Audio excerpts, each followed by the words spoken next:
All right, blessings, everybody, and thanks for joining this week's lesson in on Reset Forever Ministries. Is going to be the beginning of a new study. This one is the book of Ezekiel, which I am excited about.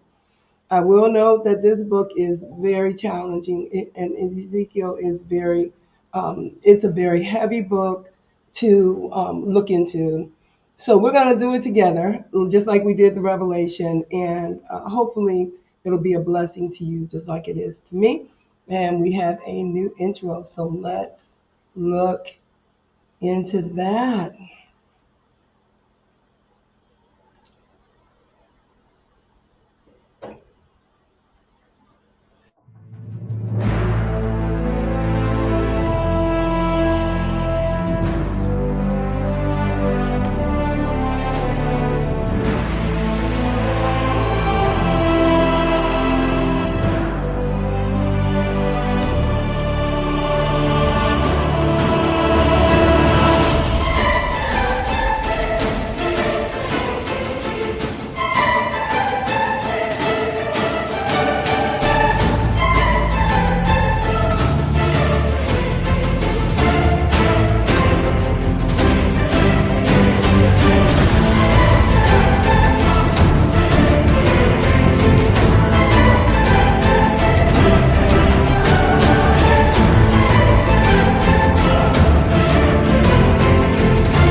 All right, I hope you enjoyed that new intro. It was definitely a good depiction of many of the things that are going to be going on in the book of Ezekiel. I want you to know that as we go through this book, again, it is a tremendous challenge. And this book is designed for those that are going through the history of Israel and showing the breakdowns of them as a people, but at the same time, the preservation of the lineage for the coming of the Lord. And so many things happened, but that promise that God made was going to be kept. So let's just start by looking at the book of Ezekiel in chapter number 1. Now, as you go there, in chapter number 1, we did touch on that last week, but I want to give you a few details about chapter number 1 of Ezekiel. Number 1, Ezekiel was one that was taken into captivity. We're going to go back right now to the division of the kingdoms because it's hard to just start right in the middle of a story.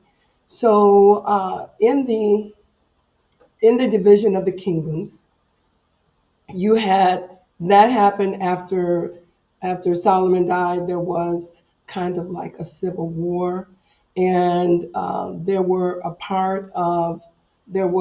part of the kingdom that wanted to follow Rehoboam, and then the other part wanted to follow Jeroboam. And Rehoboam was Solomon's son.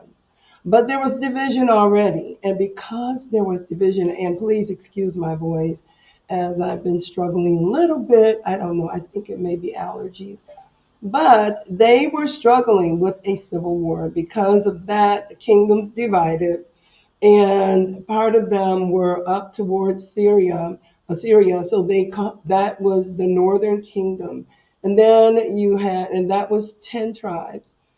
And then the two, which were Benjamin and Judah, of course, those were the southern kingdoms. So when you hear the division of the kingdoms, you know that there's 10 tribes out of the 12 that are in the northern kingdom, and they're in the north. And then you have two that worship and that occupy the southern territory, Judah, Jerusalem. Now, The problem after this division, as you see, I have on there divide and conquer, because this is what the enemy endeavors to do: divide us, break us up, split us up, and then move in to break us down and sift us as wheat. So he did manage to wedge some contention in between them.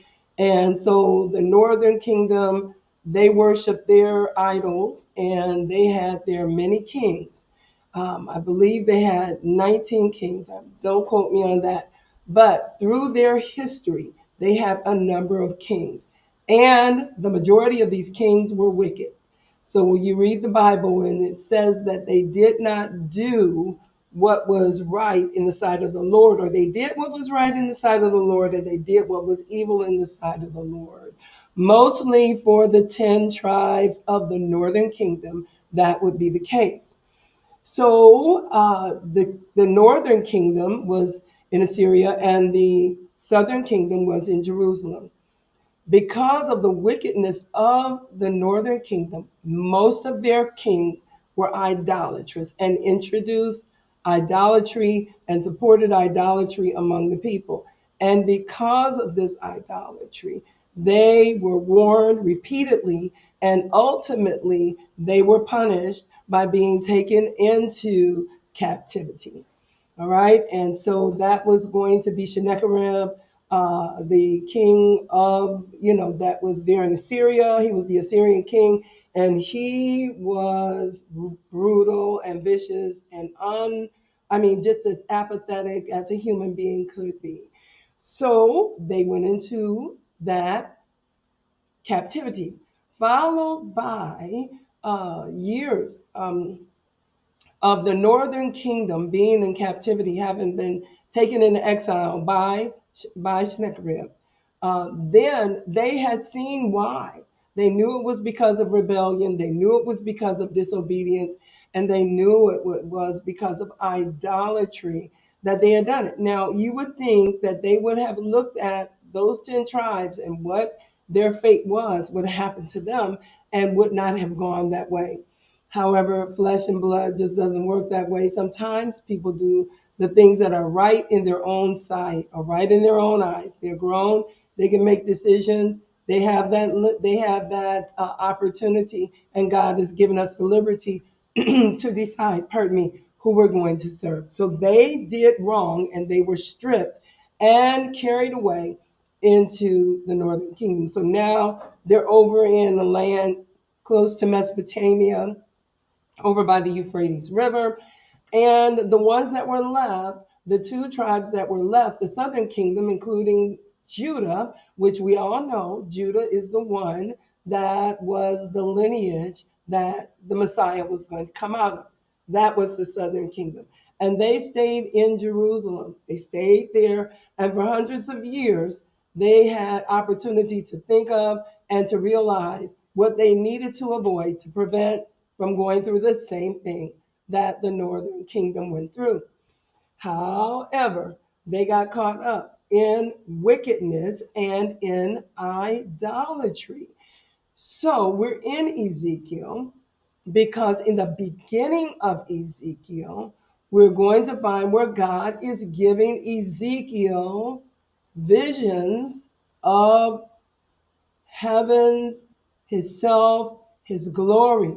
Now, I want you to take a note of this. Make a mental note or jot it down. There are two ways that you can see the glory of God. Think of Moses at the end of his life, after he had led the children all the way to the mount that Nebo, which overlooks the promised land. And God even told Moses, look at what I had for you. Look at what I have for you. Not only did I have blessings for you in eternity, but I want you to look upon what you forfeited that I had for you in this world. Moses tries to plead his case, but knowing that God was not going to relent, he finally says, Lord, then show me your glory. So some type of a way to appease me and comfort me, and some type of a way to make me feel consolation that I can get through this, because if I see your glory, that's going to excite me and stir me enough to sustain me as I march toward my demise, the end of my earthly existence, and go on to gain what you have for me. At least show me your glory. Now, in this particular, God bless you, Sister Wright Mims. God bless you, Mother Wilson. Love you. In this particular striving, I want you to know that Moses asked to see the glory of God, even though he had seen the manifestations and the theophanies, or the appearances and the works of the hands of the Lord. He's now getting this vision of God and seeing the glory of God in a way that he needed to see it in order to get him through. Now, when we get to the book of Ezekiel, all right, we are dealing now with the southern kingdom. All right, so this is the judgment. Now just go to um, let's go to let's go to Jeremiah chapter number 52, and we want verse number 8. Can I tell you, this book is not easy? None of them really are, if you really want to know. This book is very challenging. It is a heavy, heavy revelation that God gave to Jeremiah. It is very theatrical in nature, as well as very demanding. So in the book of Jeremiah, let's go there. Because the southern kingdom, you understand now, the northern kingdom is definitely the 10 tribes, and then the southern kingdom is going to be the okay, it's going to be Judah, and it's going to be Benjamin. All right, so we want actually Jeremiah chapter 52. Let's go to Jeremiah and get the explanation from God on where they really were in his heart and why this all had to happen. Now, I will say this, that while they were, let's go ahead and read it. We want verse number 28 out of chapter 52 of Jeremiah. All right. All right, I'm going to read, okay, 52:28. Now, this is going to show you some things, how they went away into Babylon. Number one, it says, this is the people whom Nebuchadnezzar, and many of you that know, when the southern kingdom was taken into captivity, it was taken into captivity. It was during this particular time when Nebuchadnezzar had been king. It says in verse number 28, this is the people whom Nebuchadnezzar carried away captive in the 7th year, 3,000 Jews, and these 3,000 Jews and 3 and 20. So 3,023 Jews were carried away. That was the first wave. So they went into captivity in Babylon. He didn't just corral everybody together and they all went at the same time, but they went down to Jerusalem and they got, in this case, over 3,000 people, and they took them away into captivity. And generally, the captives, they did their building, their commerce, all of that type of thing. So it wasn't an easy captivity. It was one where they were going to have to labor.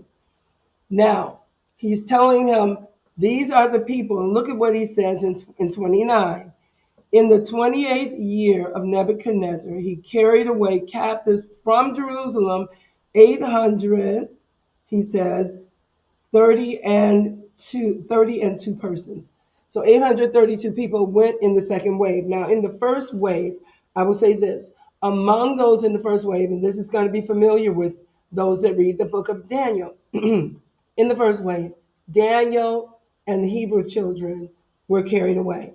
So that was the first of 3 waves that they were going to come down into Jerusalem, capture individuals, and take them into exile and captivity in uh, in the land of Mesopotamia in the Syrian captivity. That was the first group.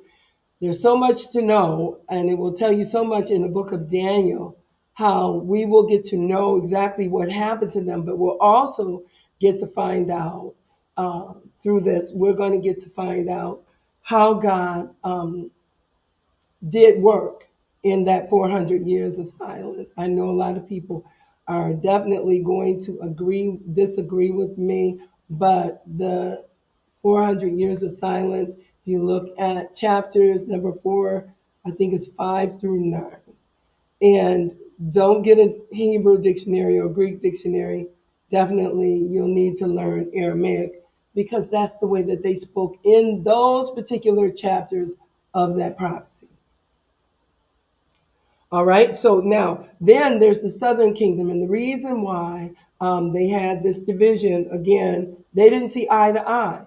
The northern kingdom wanted to worship idols, and they would do anything to get the southern kingdom up to where they were. Pardon me. So what they did was set up idols because they had a propensity to follow idol worship. So to appease them, they broke all the rules of God because their carnal desire to have the people on their side and a part of their um, section of this division, they built idols. So that wasn't just, and that was the Assyrian side. But that went on because most of their kings were idolatrous. All right. And so the people would come up, they would worship these calves, and then they got to the place where they did not. So now the southern kingdom, they're looking at them. They have been taken now into exile by the Assyrians. They're under a heavy load. It was judgment that God was bringing upon them. And now they were suffering for their evil. So then the southern kingdom gets a warning from God because they had some good kings. They had more good kings than they had bad kings. But I will tell you that regardless of the kings, there was one lineage that was preserved through the entire captivity in Babylon. So that's Nebuchadnezzar taking them away into captivity into Babylon. Now, I do want to pause and say that when they went into the northern kingdom, you have a record of them being carried away. What you don't see writing of or evidence of verbatim in such a manner as you do the southern kingdom, you don't see where they came out of that territory and that they were in captivity. You don't see that being reversed, which was more reason, obviously, for the southern kingdom to really take God at his word and to make the necessary adjustments in their life, but they didn't. Pardon me. They had many good kings. They had some terrible kings. All right. At the same time, it was the tribe of Judah that was a part of it. Now, there was a curse on the others because of the idolatry, the northern kingdom. But there was no curse on the bloodline of Judah, the southern kingdom. And the reason why is because God had made a covenant with David. He called it the sure mercies of David. And that covenant consisted of the fact and the promise that they were going to be the lineage that the Messiah came out of. And God was not going to go back on his word. And so he preserves this generation. He preserves this bloodline so that there is no demonic curse on it and it cannot be destroyed. Now I'm going to read because it comes to mind Hebrews chapter 1, and many of you probably know exactly where I'm coming from. But as we go through this book of Ezekiel, we are going to see that there were many, many attempts to curse this bloodline. This was Satan's attempt to stop the coming of the Messiah. And you will see so much fighting, but you will see so much of the glory of God. and you will see so many theatrics that will make it ever so clear that the southern kingdom ought to follow the heed the leading of the Lord and not operate in their own flesh. So in the book of Hebrews, in chapter number 1, and I've got my iPad in the way. Okay, chapter number 1 says, and if you would just jot this down, because this is a prophecy that will never be taken away. Okay, so he says, in divers manners and sundry times. So there were various manners that God spake to the fathers by the prophets. He spake to them. He gave them illustrations. In the book of Ezekiel, we're going to see a lot of illustrations, not just illustrations and dramatizations on Ezekiel's part, but we're going to see God in more vivid ways and more striking scenes than we will see throughout the whole Bible, except for when you get into the Revelation. But when it comes to the dynamics of what God did in the Revelation and what he does in Ezekiel, there are great similarities. So in chapter number 1 of Hebrew, okay, I'm going to make sure that I get it right. I believe it's verse number 8. Okay, so now in this chapter, he's giving the superiority of Christ over everything. We already know he's talking to a group of Hebrews that were steeped in the Mosaic law, and they had given themselves over to the way, as the book of Acts calls it, sanctification. And they'd given themselves over to the way, but they were being slaughtered, they were being persecuted, they were being executed, they were being used as human torches in the Roman Colosseums, drawn and quartered. Many things were happening. So a lot of them were turning back because they wondered if they were being punished because they had left the Mosaic law. So they had some questions, and of course, the writer of Hebrews addresses them. So what he does in chapter number 1 is begin to show the superiority of Christianity over everything they learned in the Messianic law. And then we're going to get back to Ezekiel. All right, so in verse number 8, after he has talked about Jesus being better than the angels, being better than Moses, how he was superior in every way, moon and stars and angels, etc. Now he says in verse number 8, and this is what I want you to know. He says, but unto the Son, speaking of Jesus, he said, thy throne, O God, is forever, and forever a scepter of righteousness is the scepter of your kingdom.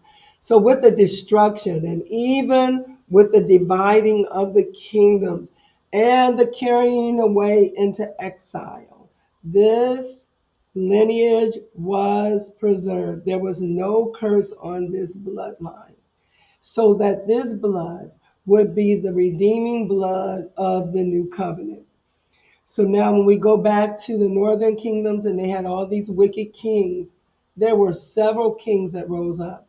And there were dynasties because the dynasty would be the son coming in after the father and so forth and so on. And there were a number of dynasties in the northern kingdom. But with the southern kingdom, the only one that reigned family member after family member after family member in that same tribe of Judah was Judah, because it was a promise and an oath that God gave to David. So through all of this, I want you to remember that everything that is going to seem to go up in flames and drama is nothing short of God sparing his people in this for the this New Testament salvation. All right, so we were in Jeremiah 52 and verse number 28. Now, what it will also tell you in these chapters, it talks about how in the 8th year of Nebuchadnezzar, he carried away captives from Jerusalem. And you got to hear this next part. He carried away the captives from Jerusalem, but after he had carried them away into Jerusalem, along with them, he had Daniel and the Hebrew children. Daniel is going to be a gift both to the people of God, but he's also going to be a gift down in Babylon. Many sons are going to be brought to glory through Daniel's work there in Babylon. All right, so the first group was taken away. If you read that from Jeremiah chapter number 52, verse 28, you will find that that was the first wave. Now, the next wave came sometime later. And when this one came, so what they did, and let me just not miss this point, they carried away all the best. They carried away the best and the brightest, the most promising, pardon me. They took the most promising to go back to Babylon. All right? So there's a lot going on back in Jerusalem. They go down, and this is Nebuchadnezzar and his people. They go back down to Jerusalem, and they get more captives. That's verse number 29 of chapter 52 of Jeremiah. In the 8th year of, in the 3rd year and 20th of Nebuchadnezzar, the captain of the guard carried away captive the Jews, 745 persons. Pardon me. He carried away another group of captives. Now, the ones he carried away this time, it said all persons were 400, altogether was 400,600 people. So this was hundreds of miles away, at least a couple hundred miles away between where they were in Jerusalem up to where they were being taken into captivity in Babylon. Pardon me. On this particular time, on this captivity, they have a prophet with them that is already there, and that's Daniel. And in this one that was going away in the second wave was going to be Ezekiel. Now, Ezekiel is a prophet to the captives in Babylon. That was his assignment, to prophesy to the captives that were in Babylon. Now, he wasn't as blessed as others to escape this captivity, but he did minister to them. Now, we're going to go to where he ministered to them, but let's talk about the third wave. I want you to have that before we go into the actual teachings and the beginning of his call into ministry. So in the third wave, and we can read about that, the third wave. God bless you, Sharon Miller. We love you so much. Let's go to 2 Kings 24, 17, and 18. And maybe I should put a banner up. 2 Kings 24, and it looks like 8 through 9 and 12. Okay. Pardon me, this has been a day of allergies, so forgive me. All right, so 2 Kings. All right, if you will turn your Bibles to 2 Kings 24, and we're going to get verses 8 and 9.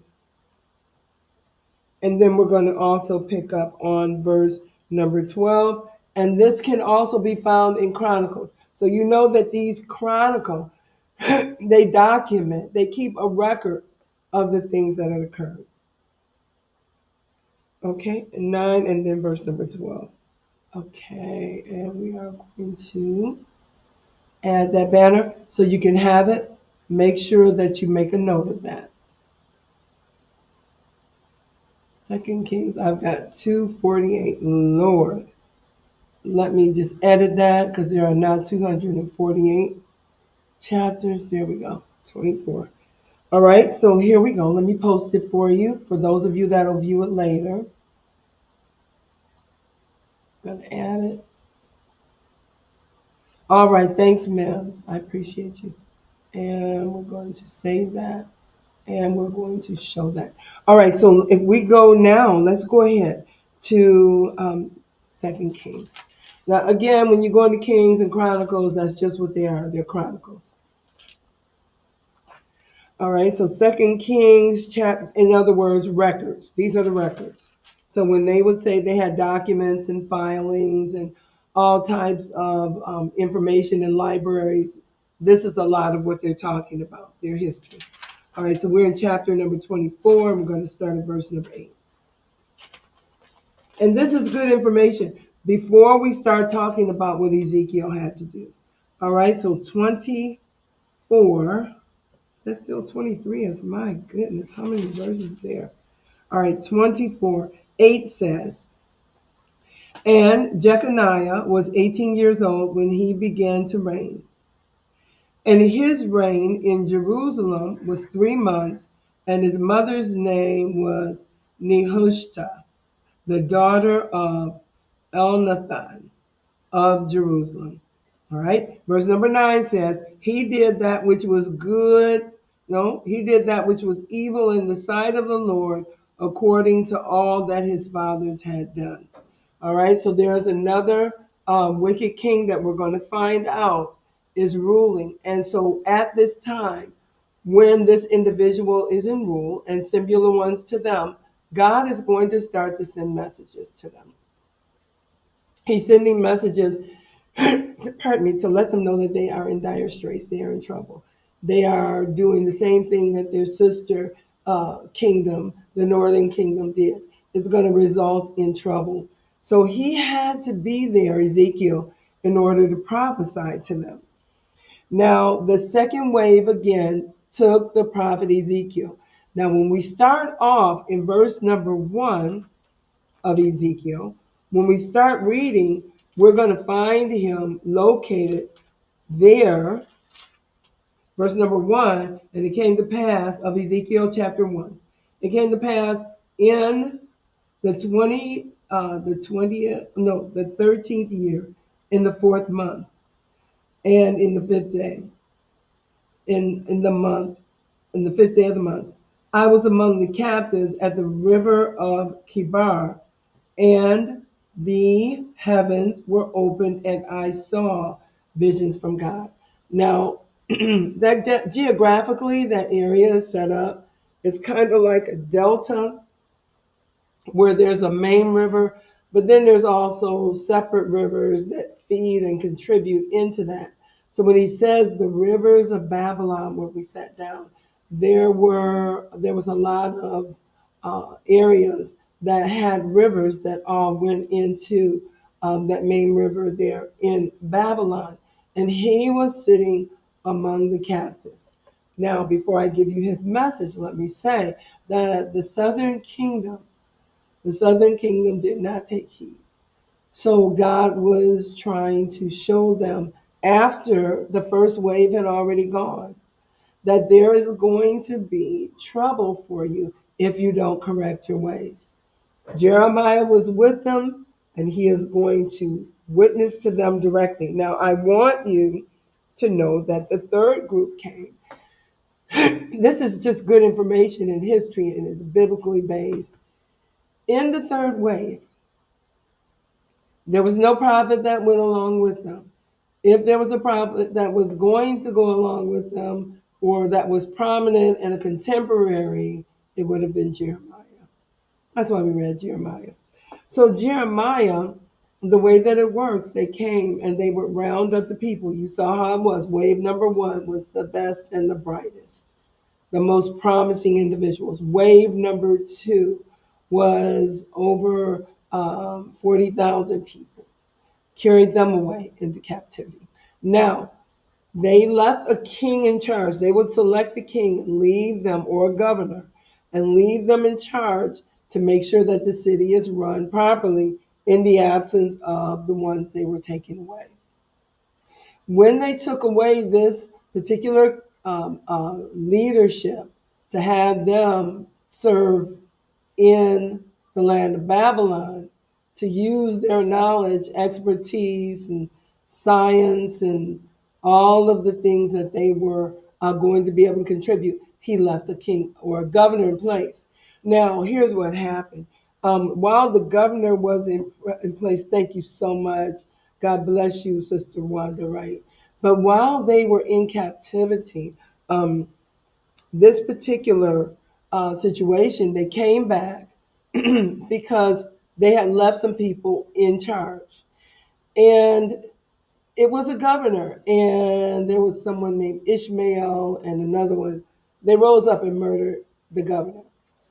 So while they were there, Jeremiah was left there because Jeremiah was the one getting the visions as well. I'm sorry, yes, Jeremiah was the one getting the visions as well. But after this governor had been murdered, they thought and they reasoned it out that it's word's going to get back to um, Nebuchadnezzar, that we don't have a governor anymore, that he has been murdered, and we are down here on our own. And you know what they're going to do is they're going to come back and they're just going to take everybody. And since we don't want to go into captivity, we need to flee Jerusalem. And that's what they did. They left Jerusalem and they went to, I'm trying to go with my husband's notes as well. He's he's very scholarly. But when they left Jerusalem, they went to Egypt. Pardon me. Please pray for me. Mother Wilson warned me not to do this. She told me to rest up today, but I was so excited because we have a new intro video, and I'm excited about this book. But when they realized that Nebuchadnezzar was going to come back and get them, then Jeremiah and a few others, I guess a total of about 5 or 6 of them, they rose up and they ran away to Egypt. Now they stayed down there until they felt that it was safe to come back. And when they did come back, they found out that when the Assyrians did come, because they knew they were coming, they were tired of the whole thing. You're killing people, we're leaving people here to live, we're leaving someone in charge, and you all are just killing people, you're not cooperating. You know, the best thing for me to do is take you all back to Babylon. And to finalize it, to make sure that you don't escape and get back, we're going to just burn down Jerusalem. Let me add to this. Now, during that period, there were prophets. There's always going to be someone moving in the spirit of prophecy, so they claim.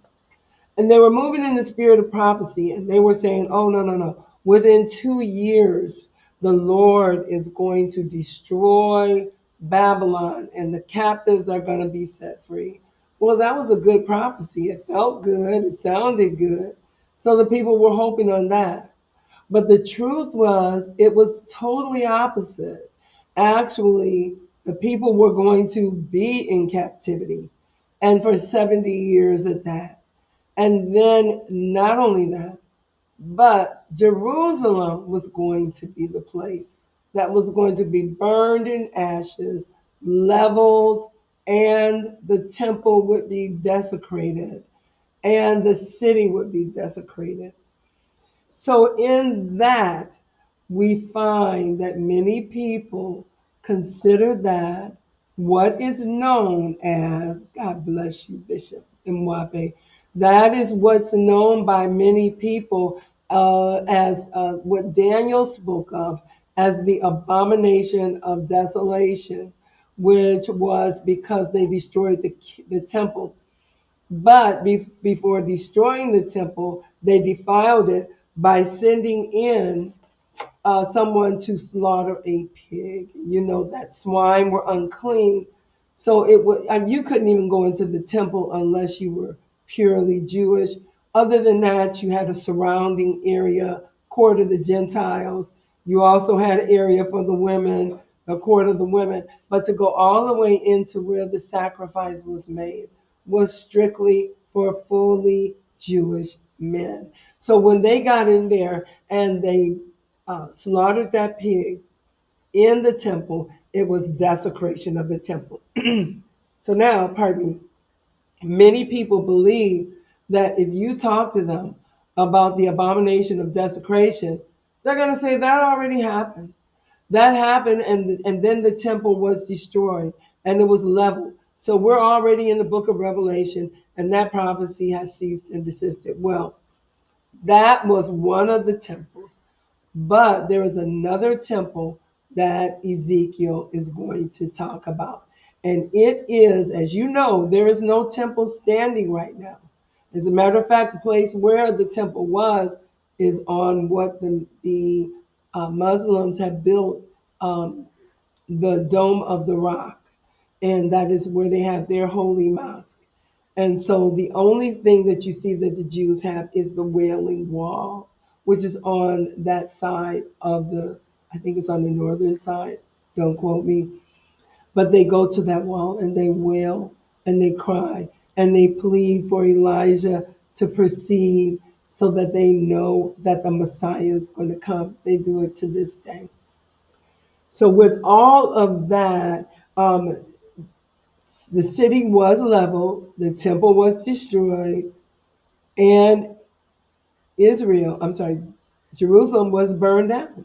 So the prophets, the false prophets, came and prophesied the total opposite of what was going to happen. And God said, I did not send these prophets, they went.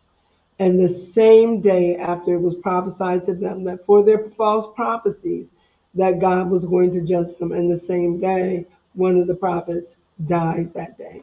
So it was the opposite. It was not, I'm going to destroy Babylon, I'm going to send you all back to Jerusalem, and this is going to all be behind us. No, the total was true. The total opposite was true. Jerusalem's going to be burned down. It's going to be left in ruins. It's going to be left in ashes. The temple's desecrated. That there is not going to be one stone standing upon another. The prophecy of Jesus. And after all of that, you're going to be in captivity here in Babylon for 70 years. And we're going to find that Daniel hangs in there and he prays all the way to the point where that 70 years is coming and begins to cry out to God and begins to fast and to offer up repentance and asking for mercy of God, and that God will fulfill the promise and covenant and bring them out of Jerusalem and out of Babylon and return them. And that's a whole nother story. So they end up, thank you, sir. And so when Jerusalem, now let's get back to the five that were left. They heard the king was coming back because the governor had been killed by Ishmael and someone else. They killed the governor. They desecrated the temple. And they just completely start ravaging the city. So when they came back, Jeremiah and his other friends, about a total of 5 or 6 of them, went to Egypt. They stayed there for a while. When they came back, everything had been burned, leveled, desecrated, and it was in total ruins. I don't know how much further ruins can go than ashes, because then it becomes unidentifiable and hopeless. There's no hope in putting ashes together and rebuilding. So it's the most hopeless situation.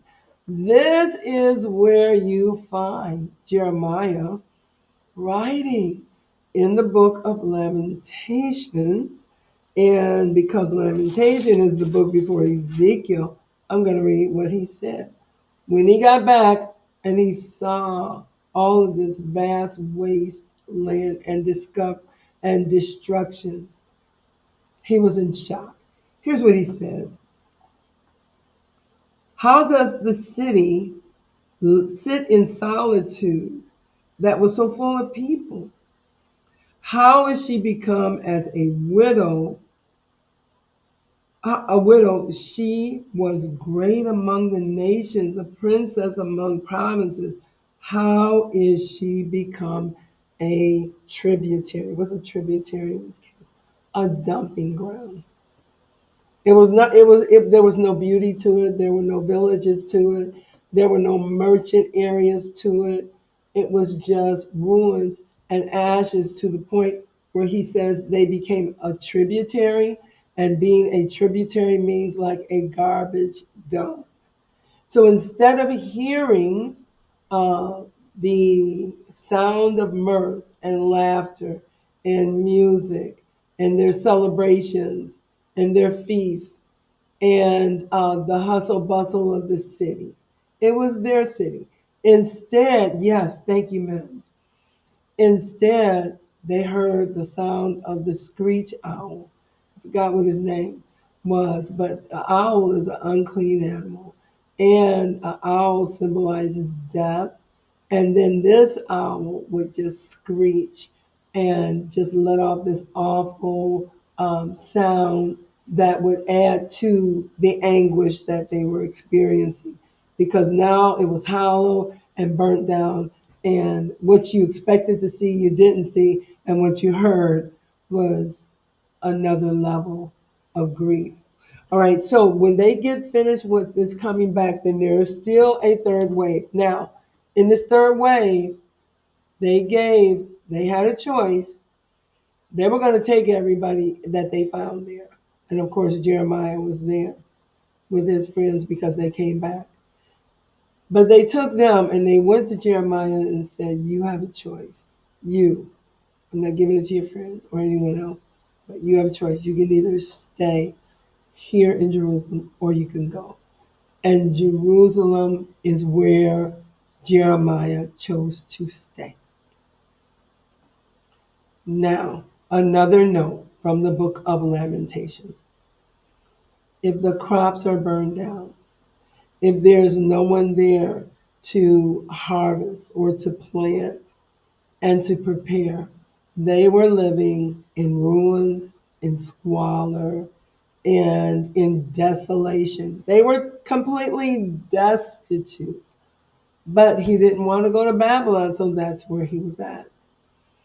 It will take reading the book of Lamentation to find out how desperate these people got. How desperate they got. We always read about where they said, well, you can buy, you know, the waist of a dove for so much. Then you can buy the waist of a horse for so much. And this is something, I'm sorry to be graphic with you, but this is something that's going on right now in Gaza because food supplies are not being let in. And I watched a man on TV very frankly say they're eating horses' dung to survive because the children are nearly skeletal. Meat, just tissue hanging off the bones. And for survival, they're doing it. So it's not a big deal for us to think that it could have been the case then. But let me explain it to you a little bit further. Not only was it a place where they were living like this, but it was so desperately hard. By the time you get to chapter number 4 and 5 of Lamentations, pardon me, you will find out that they were dabbling or they were doing what is called, um, well, necro cannibalism. So necro means dead. Cannibalism means one that eats of his own kind. So one human being eating another. That was cannibalism. Necro-cannibalism was if they didn't survive, then they would eat them. They would cut them and eat them. And remember the story of the two women that they took to Solomon. You know, why would they want to cut the baby in half and eat the baby if they weren't going through some type of financial disaster? So anyway, that is what happened. Now Jeremiah did not go into into that third wave, but this third wave, in the third wave, King of Babylon which was Nebuchadnezzar. I love this story. Nebuchadnezzar, we all know, was the king that said, "Look what my eyes have made." And he got lifted up, he got full of himself, and he began to give himself a lot of applause. And we have to be careful. We don't want to take credit for anything that God has given us as a blessing or gift. So he actually ended up, um, uh, uh, Nebuchadnezzar ended up, after all this boasting, that of course God struck him down. And when he struck him down, he was acting like an animal. He had the mind of an animal. And he lived like that for 7 years, because the Bible says 7 times had went over him, meaning times, meaning a year. We're going to see that again in the book of Revelation when it says times and a time and a half a time. But it's meaning years. And when he gets up from this, now I have to give God honor, because God is kind and God is long suffering. After all that he had did, when he comes out of this state of being like an animal, he lifts up his hands to the God of heaven and said, "The heavens do rule." So now you're going to find that Jeremiah is giving so much honor and worship to God. He is another man that went into that identity crisis where he thought he was an animal and didn't have the mind of a human. But when he comes out of it, when he comes to himself, as the scripture said, he comes to himself and says, "The heavens do rule." Hurt me. All right, so now there were two kings there that were a problem. One was Jehoiakim.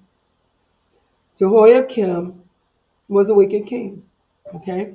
And so Jehoiakim, the Bible says, did not do that which was pleasing in the sight of the Lord. He had a son named Jehoiachin, and he was as wicked as his father. Now, Nebuchadnezzar had a brother. His brother's name was Mattaniah. And I know I'm giving you a lot of detail, but I'm trying to tell you some of the things that had happened and how God was working before this big production of God's presentation of his glory, proving to his people how wicked they were, giving them all the warnings that they could, both visual and in their heart, and then also bringing them down into captivity. All right, so he takes Mattaniah. Okay, this is King Nebuchadnezzar. So King Nebuchadnezzar's brother's name is Mattaniah.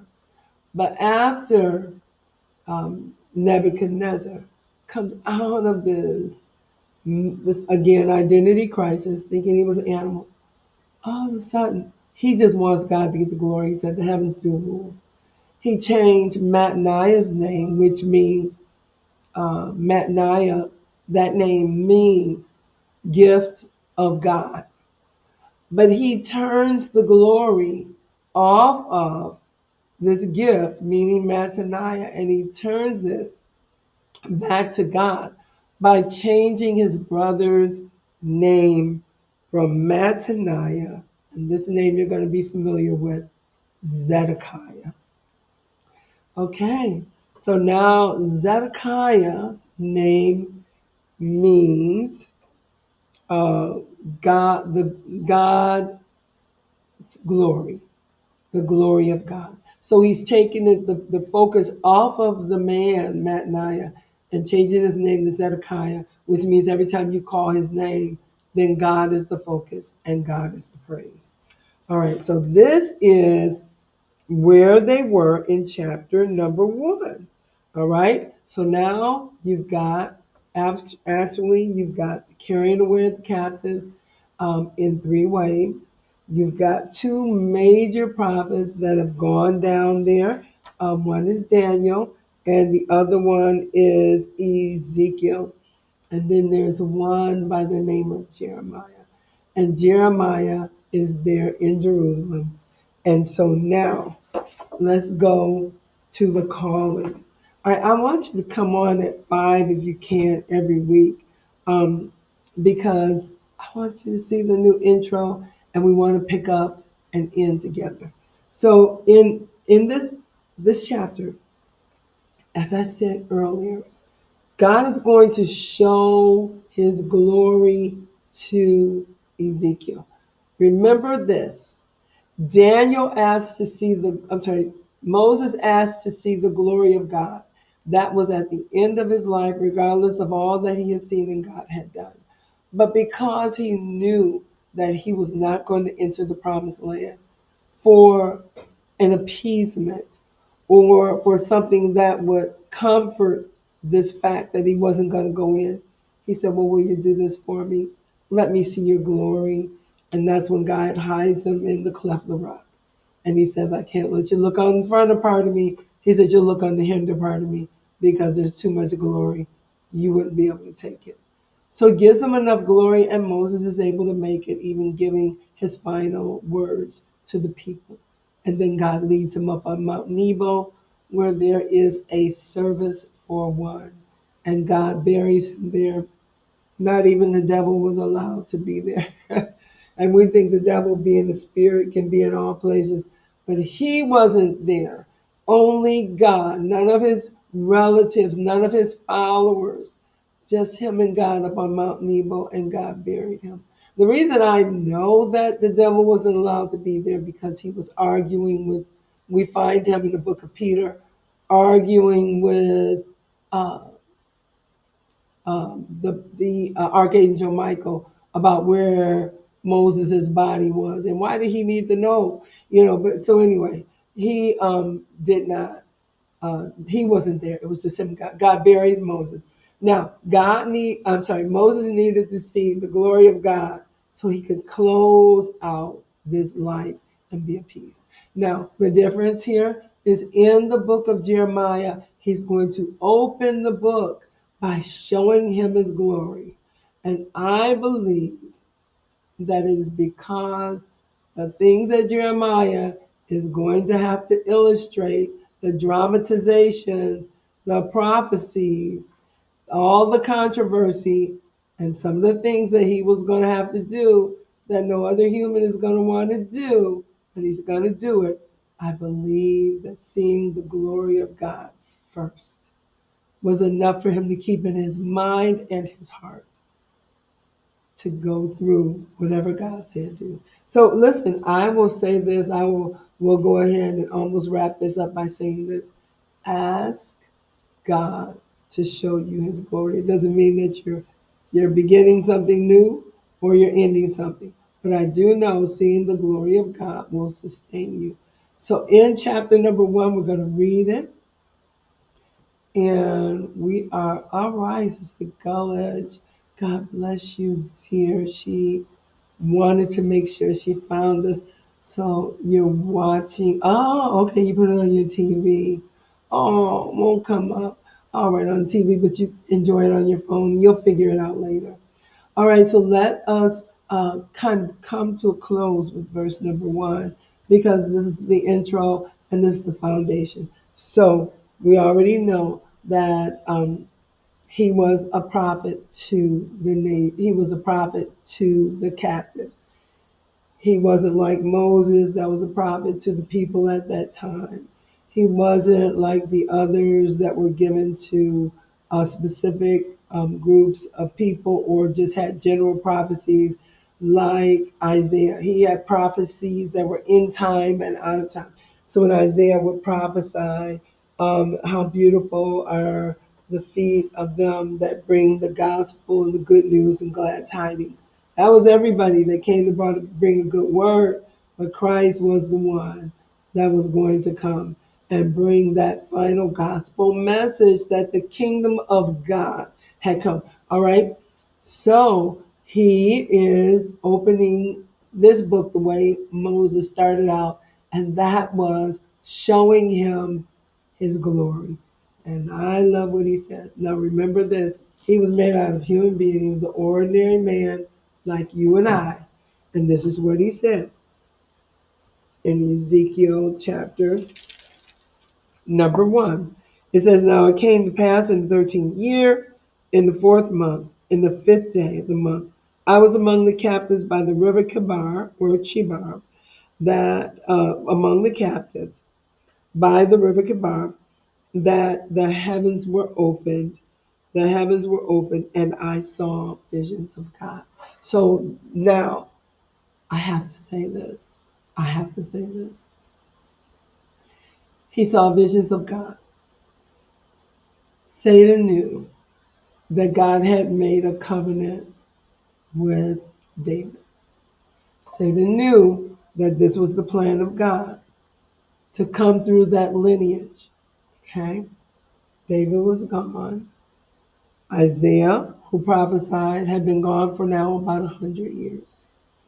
And so now, as we go into the book of Ezekiel, we're going to find the glory of God is going to be revealed in many ways, because a lot of that is the reason we have Ezekiel, is so that we can see how God preserves the bloodline, and that the other kingdom was cursed, and that the blessings of those that come under the authority of this bloodline can be blessed and not be cursed. So that is where I am going to end tonight.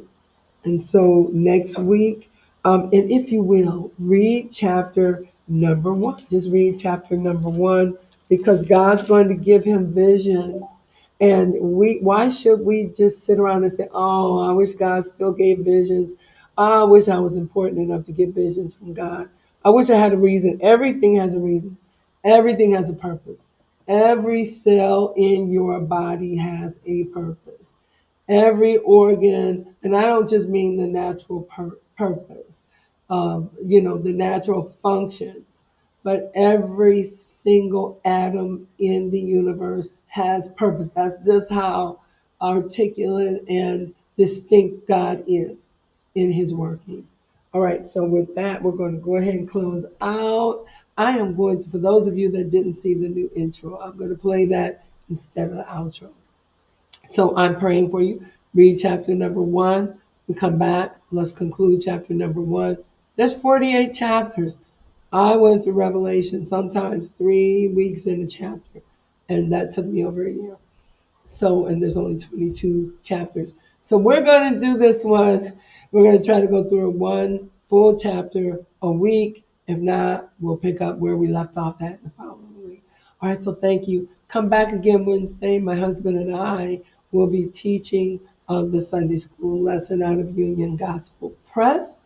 And on next Monday at 5 o'clock, if the Lord permits, I'll be back with conclusion of chapter 1, and maybe the opening of chapter number 2. Hey, and if you really pray hard, if you pray right, I can even get my husband to sit in and help me with this book of Ezekiel. Ezekiel is a very huge challenge. So with that, stay on and watch our brand new intro for the book of Ezekiel. There we go. All right, God bless.